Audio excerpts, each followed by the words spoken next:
Everyone, Ashley Mailloux here with the Daily Racing Forum. Sunday, March 19th, the race of the day is race number 3 from Santa Anita Park. It's at 6.5 furlongs on the downhill. It's one of those Golden State Series races. It's a $100,000 Sensational Star, and it's a compact field of 5 here. We'll take a look at the slate for that and look at the runners in here. Interestingly to note, the Chosen Bronze going to go for his 10th stakes race, his 11th career win here in start number 15. Indian Peak is a horse that we haven't seen in quite some time and had been in some graded stakes competition in 2022.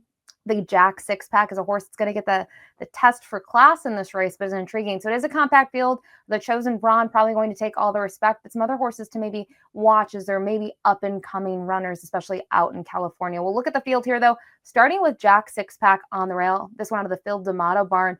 I think he's a bit intriguing. Look at his record. He's 3 for 8 in his career so far. He does have a win at Santa Anita Park on the turf, but his most recent turf win actually came at Del Mar back in December of 2022. We're going to take a look at that replay and look at his trip in here because I think this is a big performance. When you look at him here, he's the number 4 with those white blinkers and the blue and white silks. He ends up getting to the outside here, and he wasn't really bet on the toe board by any means and upset in here, and he gets clear on the outside, and he just keeps on digging on here in the lane.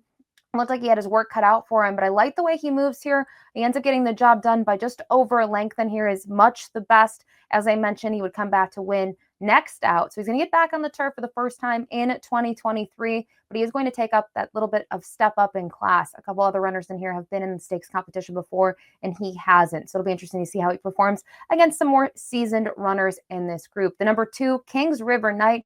This is a new acquisition for the John Sadler barn. Was previously trained by Andy Mathis and enters this race off a 4th place finish in a $200,000 stakes race back at the beginning of the year. Now that was going 1 mile and an eighth, so he is going to cut back significantly in distance, and actually in terms of his turf races, he hasn't gone this short on the turf. So it'll be interesting to see how he adjusts.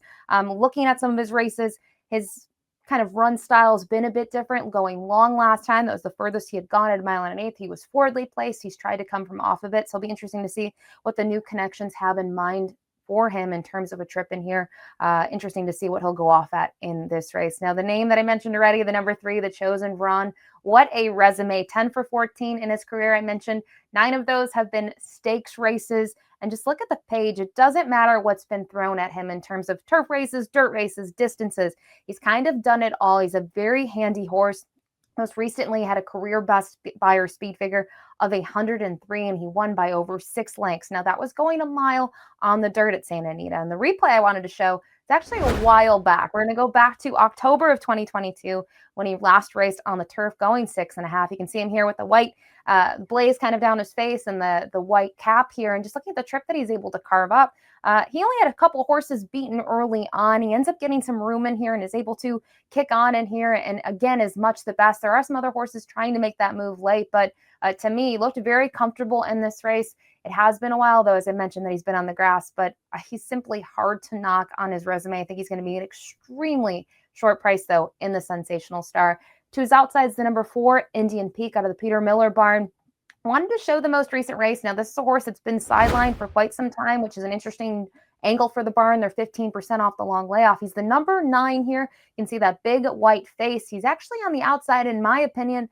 At this point, I thought he looked to be traveling quite well, and he looks like he's still digging in here, maybe not going to get the job done. And then from here on out, he flattens, the 3 comes over, and then I think the jaw kind of just wrapped up in here. Now, he has been, though, on the sidelines since then. So you look at his work tabs, he's had plenty of works to kind of get prepped for 2023 and his 6-year-old debut. But I'm just wondering, why he needed the time off, and it's honestly been a while since he's been in the winner's circle. So if you look at him in the spot, you may say he's been in deeper waters in the past, but we haven't seen him. Like I said, his resume, not too many wins to note as of recent. Finally, wrapping up the fields, the number 5, Fast Buck, who was a winner last time out back in July of 2022 at Del Mar. Really strong in that 5 furlong turf sprint. This horse has some early foot, as we've seen. Likes to be forwardly placed, can really rattle off some quick quarters and opening half miles. And from a pace perspective, you'd have to think he's going to be part of it. I think, you look at maybe Jack Six Pack. He was kind of forwardly placed in his most recent effort, but that was on the dirt. And then we have the Chosen Brawn, who's also very speedy. So I do like that the Fast Buck here, though, does get that outside draw. I do think that's a thing that plays in his favor. Now, that's a field of 5. Don't forget to subscribe to our YouTube channel, Daily Racing Form. A lot of great content on there. And I went through the field. I don't think it's going to be a shock here. I do go to the number 3, the Chosen Vron, for a variety of reasons. He's been very consistent throughout his career. We look at what he's done on each surface. It doesn't matter. Looking at Santa Anita for Friday, they are off. I have a feeling they should be back on the turf by Sunday, but you never know what happens. So I'm not worried about surface. Whatever happens, he'll be able to handle it. And just the way he's won his races, he's kind of decimated his competition in several of his last starts. So I do use the Chosen Vron on top. Really curious to see what the number 1 Jack 6-pack will do. He is getting tested for class in here. He's been very strong in his last 2, and I think he's got a bit of versatility where he can be closer to the pace, or he could be further back and make that late run. So, really curious about him. He will have his work cut out in here. And then from here, I was torn between the Indian Peak, the number 4, and 5 Fast Buck, and I just thought outside draw and the way that this horse has sprinted on the turf was a horse that I would use here in the 3rd spot. But they're going to have a really tough time on Sunday in the Sensational Star getting to the Chosen Vron. Good luck.